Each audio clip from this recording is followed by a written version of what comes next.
U.S. Secretary of State Marco Rubio has reiterated that the goal of the Quad grouping was to turn it into a forum of action. Rubio went on to announce the launch of the Indo-Pacific Maritime Surveillance Cooperation Initiative, which is going to leverage the individual countries' maritime surveillance capabilities in the Indo-Pacific to enhance information sharing. Related to this, he said, is also the expansion of the Indo-Pacific Maritime Domain Awareness Initiative. Rubio also informed that India has committed to hosting the next iteration of the Quad at Sea mission.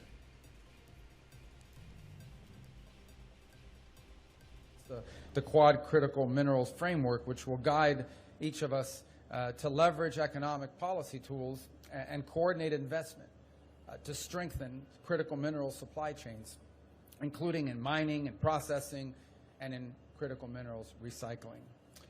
Finally, on energy and fuel security, we'll be announcing the Quad Initiative on Indo-Pacific Energy Security that will help strengthen regional energy resilience. And through this initiative, the partners will work to identify areas of cooperation in technology, in management, and policy, and international market analysis, and emergency response exercises. We'll be releasing a standalone statement on this initiative, and the Department of Energy from the United States will be hosting Quad partners later this year for a fuel security forum to further expand on this. So we are beginning to show real achievements and real accomplishments. We are deeply committed to this partnership. It is a linchpin and a cornerstone of our global strategy as a nation in the United States. That's why we're so happy to be here today, and that's why we're excited about the initiatives that we're announcing.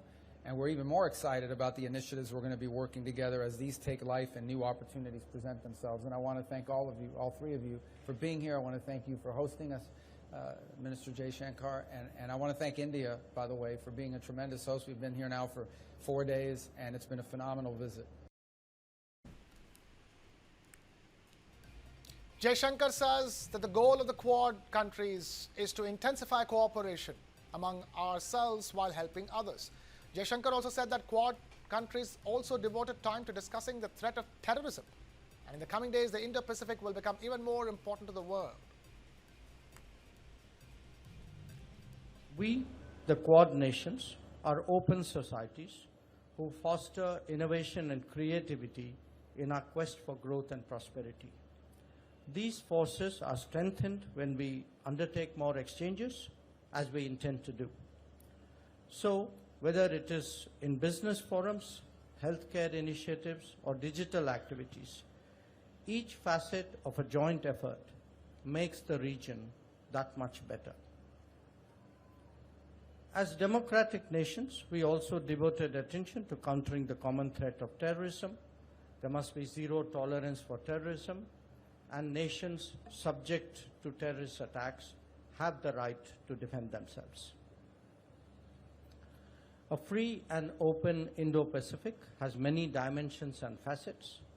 Our meeting today took stock of the progress in many of them while encouraging exploration in others.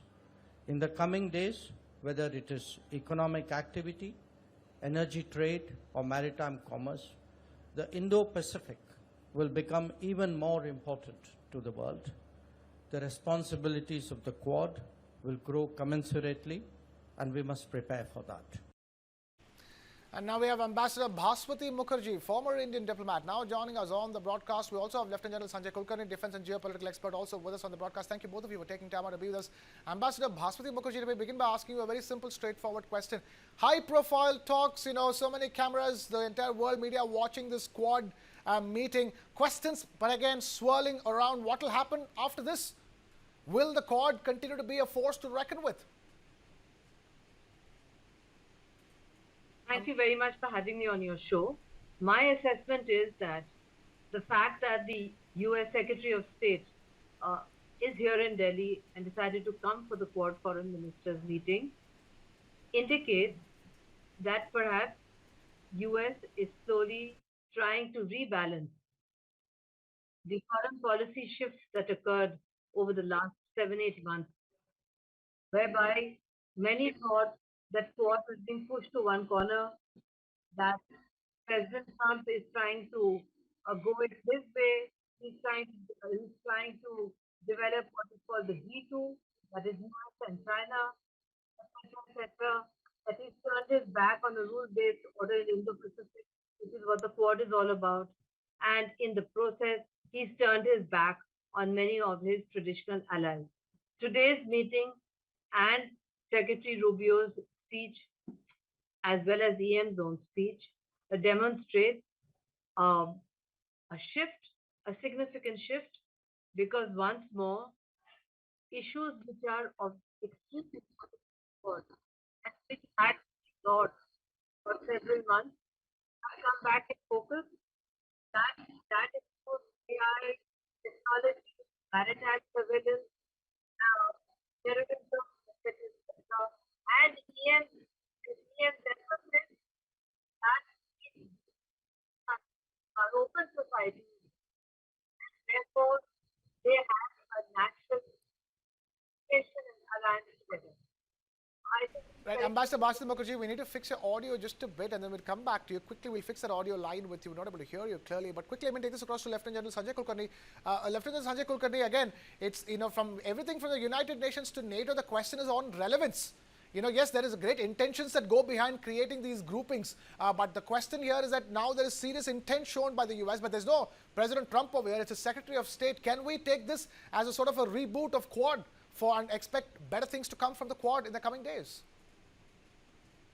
Definitely, question. I think we can, because the reason is, much though the American president may have not shown the interest that was expected of him, but hopefully with Rubio over here for the Quad and all the four foreign ministers meeting, the four large democracies in the world meeting together, is indicative that yes, there is not just a China threat, but there is a requirement for unimpeded Indo-Pacific, primarily for freedom of navigation.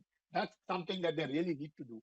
And nobody should be able to sabotage the cables which are running through the ocean. Nobody should be able to come in our way of commerce that will be flowing. And therefore, it is not as a threat to China. So this particular thing to be seen as a threat to China, definitely not. Quad, it never was from that point of view, because it also has disaster management. It also has the other roles to play. Unlike the Quad, now, if the Quad may have, in Quad you find the same grouping, less for India, rich Philippines. Then you have the AUKUS, which are real security alliances. But despite all that, you find that there is a commonality, and that commonality ensures that India is the beneficiary of it, primarily to ensure that there is a freedom of navigation, unimpeded commerce, movement of ships and logistics and whatever we have through the ocean. So from that point of view, I think, yes, we can hope that the Americans would show. And now with the visit of Trump to China, even China not in this entire war in the last about 3-4 years, these are the Chinese have taken a backseat, helping everybody whom they intend to help from the back door. They haven't come forefront, neither have they come in directly involved into the war. But surely enough, the Quad, which otherwise the Chinese seem to feel is made primarily with to threaten them, it isn't so. It is to ensure, like what foreign minister also said, zero tolerance for terrorism. That means we intend to ensure that none, and the clear message, irrespective where Pakistan stands vis-a-vis the United States of America, we are quite clear what we are looking at it. And anybody impending our freedom of navigation, we are serious about it. And with this kind of meeting that has taken place, the commonality of subjects that were discussed, each one of them being affecting all of them.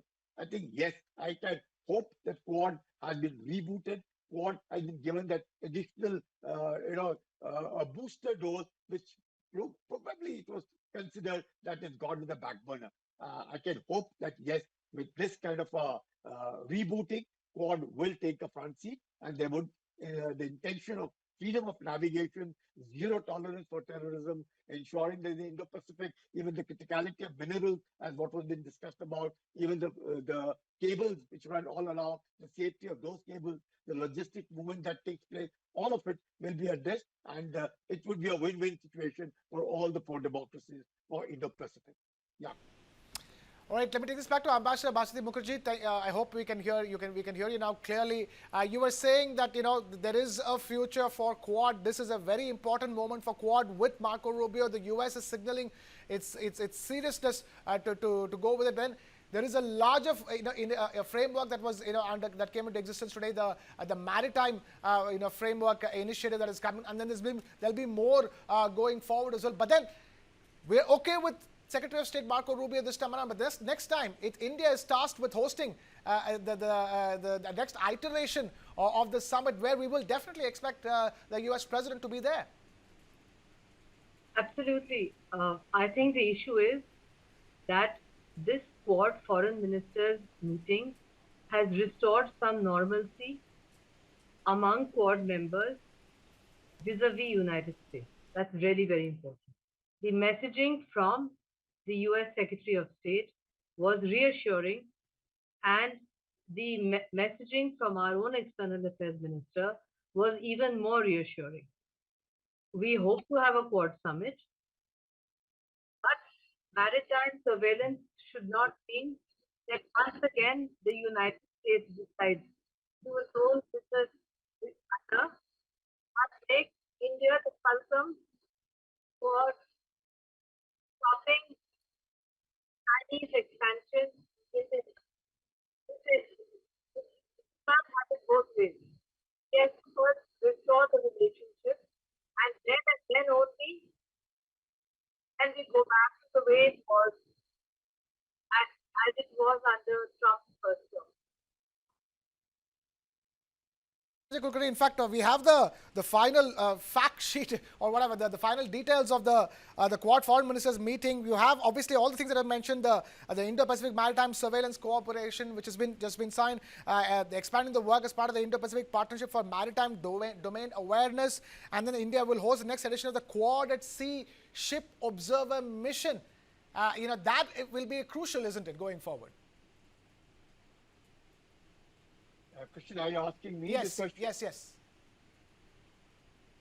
We can't hear, but notwithstanding, definitely, all this gives the feeling that yes, Quad is not in the back burner, it's taken the front seat, and there is a desire for all the four countries now to ensure, as what you rightly said, be it surveillance, be it logistics, be it the criticality of the minerals report, the freedom of navigation, to see that the entire region remains peaceful, and that it is not necessarily a threat only to China, but also for disaster management, compatibility exercises that are undertaken, Malabar exercise that you all undertake as part of it. So all this would get a fresh fillip, and surely if India is hosting the next one, it is in the interest, and therefore I think Quad will ensure unimpeded freedom of navigation and commerce, and that is the most important part of it. And if that is restored, that in itself is a big thing, because that is what it is required. One doesn't always have to go to war for anything, but the very fact that peace can be maintained, which would in turn lead to economic prosperity and a win-win situation for all the four democracies, why not? Yeah. Also, apart from the strategic importance of the Quad grouping and this meeting, there's also the question of energy. Where all the Quad countries, can coordinate on energy. Regional initiatives like Japan's partnership on wide energy and resources resilience, which is called Power. There are many like that that can have ripple effects far beyond the fundamental reason for which the Quad was formed, isn't it, Ambassador Basudev Mukherjee? I fully agree. But the issue here is that the first priority is reopening the Straits of Hormuz. And the second priority is for all the Quad countries, excluding US, which doesn't have a problem, to develop alternative supply chains with regard to energy imports, because none of these Quad countries should ever be left to face the kind of situation that they are facing today, which has had a negative impact on the global economy, on the GDP of the individual countries, etc., etc. Each country, I'm told, has taken, like the Japanese, we have also taken, we have made efforts to redefine these supply chains and to find alternative markets in the process. We've also got a waiver to buy Russian oil but we are also looking at Venezuelan oil. We are also looking to buy increased oil from United States. But be it as it may, the point is that the ultimate solution is the reopening of the Straits of Hormuz. And I hope that by the time we have a Quad summit, that that problem would be behind us, because then it would be a much more fruitful summit, which could go back to look at the original reasons why Quad was set up in the first place, which was the mutual desire of the four member countries to have a rule based order in the Indo Pacific, which also happens to be the most important global trading route in the world. If that is disrupted, there would be a crisis which would be of which would make the Straits of Hormuz crisis look easier to manage than if the Indo-Pacific is threatened. That, in fact, is the reason why Quad was set up, and then it was neglected for the last 8 to 9 months. Now that U.S. Secretary of State has indicated a change of heart, I do hope that continues. I hope in the meanwhile we can solve the Straits of Hormuz problem, and I hope for a Quad summit which President Trump would attend in Delhi, and which would also restore the existing imbalances in the India-US bilateral relationship. That's right. And Lieutenant General Sanjay Kulkarni, on that front, it is the future of any kind of strategic partnership between India and any of the Quad members will hinge upon the work that's done as part of the Quad, isn't it? See, this capacity building will definitely help. There is no denying the fact, because as the doctor rightly brought out, the state of Hormuz still remains sensitive. And the dependency on the state of Hormuz is of everybody. It may not be so much for the United States, but for the other three countries, surely. And therefore, it's so much important that with the capacity building, with hopefully the state of,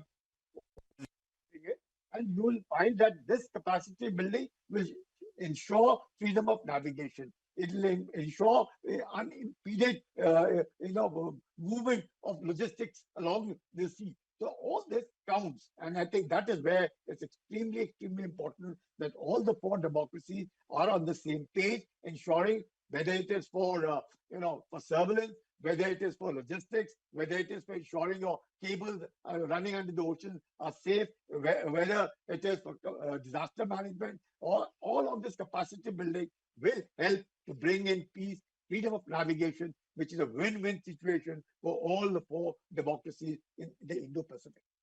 Yeah.